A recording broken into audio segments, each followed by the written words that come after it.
Hi there teachers, just wanted to make an instructional video for you so you knew what you were doing with the different courses for orienteering.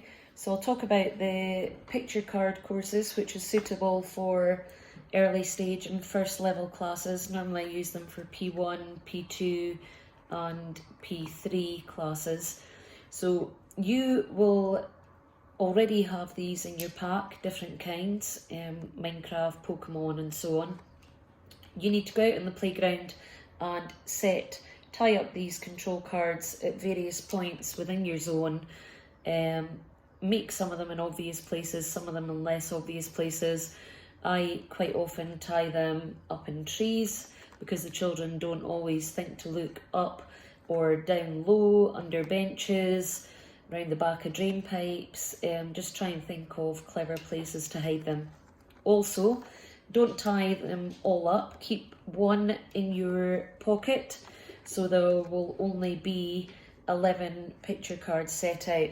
Now, the children will need to be organised into teams. I normally work in teams of 3 to form a safety triage. So when they're in their team of 3, you give them a skipping rope, ideally a plastic one so it's wipeable, and you'll have one holding the front end of the skipping rope, one in the middle and one at the tail end. To begin with, I normally ask the children to briskly walk from point to point around the zone so they're not running and pulling each other everywhere all over the place. You will also need to give each team a check card, an answer card and a whiteboard pen. Okay, so when you tell the children to go, they will be given a set amount of time depending on how long your lesson is, and when they get to the checkpoint, if they found the golden coin, you would instruct them to check that off.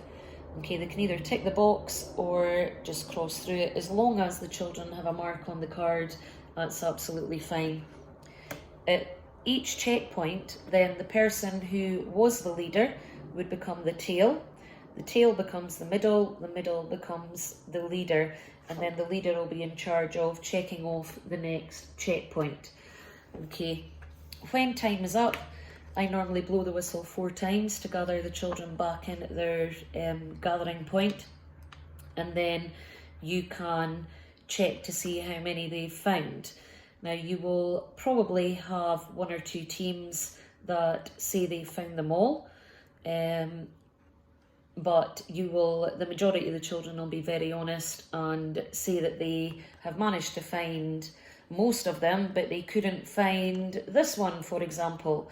So when it comes to handing out your house points for how well they've done, the teams that have cheated, I normally don't give them any house points, but that's entirely up to you.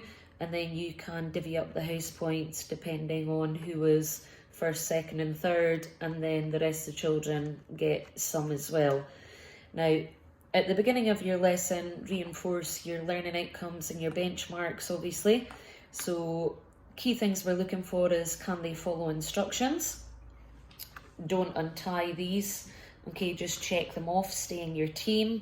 You've all got specific roles to follow, so they're taking different responsibilities. They have to work as a team together and they will be taking turns. Now, in the teamwork aspect, they're also going to be taking different roles.